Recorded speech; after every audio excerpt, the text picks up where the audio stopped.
आशा करता हूँ आप सब बहुत अच्छे होंगे। मेरा नाम है सिद्धांत अग्निहोत्री। स्टडी ग्लोस पे आपका बहुत बहुत स्वागत है। ज़्यादा कुछ बोलूँगा नहीं, कोर्ट का मामला है, कंटेम्प्ट लग गया तो। लेकिन अब हाई कोर्ट ने फैसला दिया है, लोअर कोर्ट है, फिर हाई कोर्ट है, फिर सुप्रीम कोर्ट है। केस चलेगा, लेकिन यहाँ पे बेल की बात है।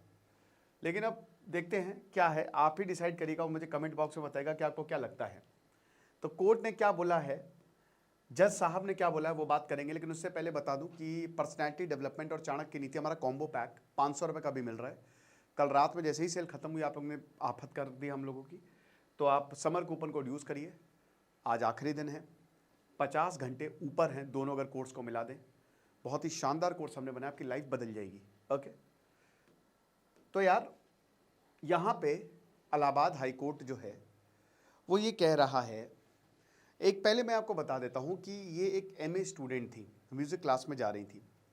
तो ये एक लड़के से मिली, इनके दोस्त का एक दोस्त था, तो फ्रेंडशिप हुई, बातें बढ़ी। उसके बाद ये बताती हैं कि उस लड़के ने मुझे एक नोएडा में फ्लैट में इनवाइट किया और वहाँ पे मेरे साथ बलात्कार किया। ठीक है, तो फिर मामला जाहिर सी बात है कोर्ट में गया। अब जब मामला कोर्ट में गया तो भाई कोर्ट ने ये फैसला सुनाया है।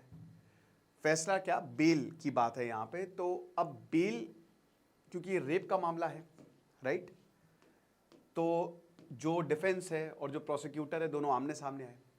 तो उन्होंने बोला कि जो जो वुमेन है उन्होंने खुद ही ट्रबल को इनवाइट किया है और इसके लिए वो रिस्पॉन्सिबल है। मतलब उन्होंने, जो उनका बलात्कार हुआ है, जो कह रही हैं, वो उन्हीं की वजह से हुआ है।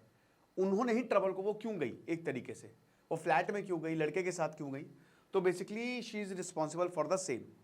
सितंबर 21, अभी लास्ट ईयर सितंबर 21 की घटना है। तो justice Sanjay Kumar Singh of the Allahabad high court, इन्होंने ये जो 11 मार्च का ऑर्डर है ये प्रोनाउंस किया है। अब उन्होंने कहा कि देखिए, जस्टिस साहब कहते हैं, जज साहब, कि मैंने दोनों तरफ से सुन लिया, दोनों पार्टीज को सुन लिया और मैटर को एग्जामिन कर लिया पूरी तरीके से। और मुझे ये लगता है कि विक्टिम और एप्लीकेंट ये मेजर है, मतलब माइनर नहीं है। क्योंकि जो विक्टिम है वो MA, master of arts MA कर रही हैं, तो जाहिर सी बात है 25-26 साल की होंगी। तो उनको पता है मोरालिटी क्या है। She is competent enough to understand the morality. मतलब एक तरीके से कोई नासमझ नहीं है वो, उनको पता है क्या है, कोई इन्वाइट कर रहा है ऐसा। कोई माइनर होता तो पता नहीं, चलो चले जाए, लेकिन उनको तो सारी चीज़ें पता है ना।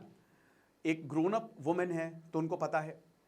तो ये जो एक्ट इन्होंने कहा है एफआईआर में कि मेरे साथ रेप हुआ है, तो कोर्ट का ये मानना है कि जो एलिगेशंस ऑफ द विक्टिम, अगर चलिए दैट इज ट्रू ऑल्सो, तो इससे ये मतलब नहीं है कि इन्होंने ट्रबल को इनवाइट नहीं किया।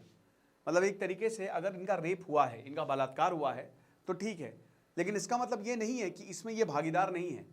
इनकी वजह से ही रेप हुआ है, ठीक है, लड़की की वजह से रेप हुआ है, क्योंकि उन्होंने ही ट्रबल को इन्वाइट किया। वो गई क्यों, उन्होंने बात क्यों की, ये बात है। तो she is responsible for the same.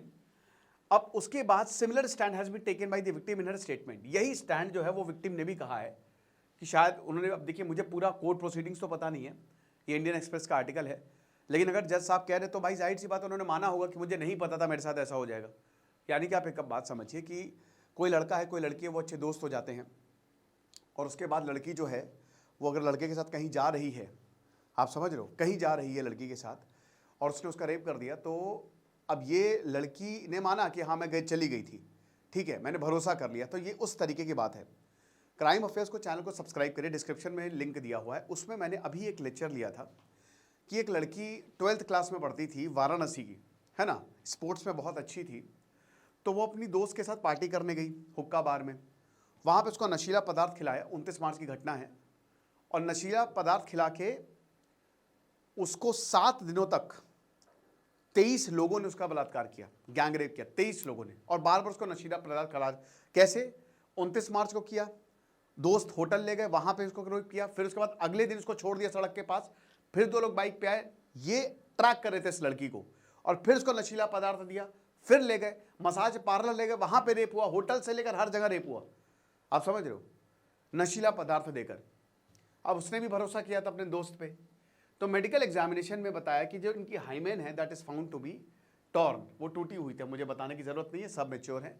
Her hymen was found to be torn, लेकिन डॉक्टर ने सेक्सुअल असॉल्ट का केस नहीं दर्ज किया। यानी कि कहीं ना कहीं अब देखिए इसमें दो चीजें हैं। मान लीजिए कि एक औरत है और एक आदमी है, दोनों आपसी सहमति से सेक्स करते हैं, ठीक है। यहां पे कोर्ट का कहना यही है कि सेक्सुअल असॉल्ट का केस नहीं, यानी कि जाहिर सी बात आपसी सहमति से हुआ होगा। तो अगर ऐसा है तो भाई कल को कोई भी लड़की कह सकती है कि मेरा रेप हुआ, कह सकती है। अब भाई वो तो आप समझ रहे हो ना, और फिर उसकी प्रोसीडिंग चलेगी, ब्रेकअप हो गया, कुछ भी हो गया, एक ये भी चीज़ हो सकती है। दूसरा पॉइंट हो सकता है कि भाई यहाँ पे बहुत अच्छी दोस्त हो, लेकिन उसको ये नहीं पता हो, वो गई होटल में, वो चली गई।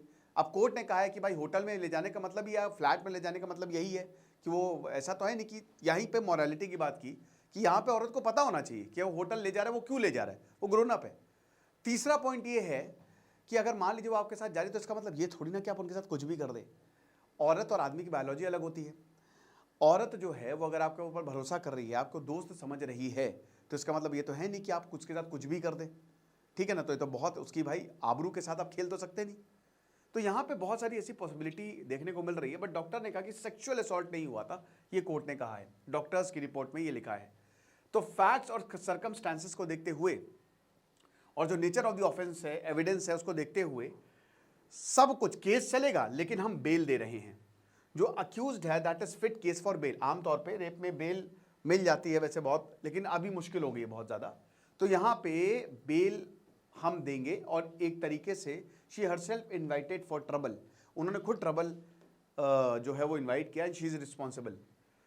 तो अब यही है कि यहाँ पे पोस्ट ग्रेजुएट स्टूडेंट एमए कर रही थी, वो एक म्यूजिक क्लास की म्यूजिक परफॉर्मेंस साउथ दिल्ली में देखने गई थी, दिल्ली का सबसे पॉश एरिया, अपने दोस्तों के साथ। वहाँ पे वो अक्यूज्ड से मिली थी। अब वही बताया कि जो अक्यूज्ड है वो भी एक स्टूडेंट था, और उन्होंने कहा कि मैं आपको नोएडा ड्रॉप कर दूंगा, लेकिन वो अपार्टमेंट गुड़गांव में ले गया जहाँ पे इसका रेप हुआ, इन्होंने बताया है, ठीक है। तो आपको पता कि भारतीय न्याय संहिता है, आईपीसी बदल गया है, तो 126 है ना, सेक्टर 126 पुलिस स्टेशन में इन्होंने कंप्लेन दर्ज करवाई। अक्यूज्ड को भारतीय न्याय संहिता के तहत section 64 of the punishment for rape के तहत जो है वो अरेस्ट कर लिया। अब एक बात समझिए कि यहाँ पे अगले ही दिन जो है वो कंप्लेन दर्ज करवाई गई, बहुत लंबा समय नहीं लिया है। यानी कि जो विक्टिम है वो आप समझ रहे हैं ना कि उसके वो बहुत अच्छे फ्रेम ऑफ माइंड में नहीं होगी, क्योंकि अगर अगले दिन उसने ये सब कुछ दर्ज करवाया है तो आप खुद ही सोच सकते हैं। बाकी मैं ज़्यादा इस पर कमेंट नहीं करूँगा, कोर्ट का डिसीजन है। आपको क्या लगता है मुझे कमेंट बॉक्स में ज़रूर बताइएगा। बाकी आप हमारे कोर्स को अवेल करें, आपको बहुत ज़्यादा फायदा होगा। खुश रहिए, पढ़ते रहिए। दिस इज सिद्धांत अग्निहोत्री, साइनिंग ऑफ।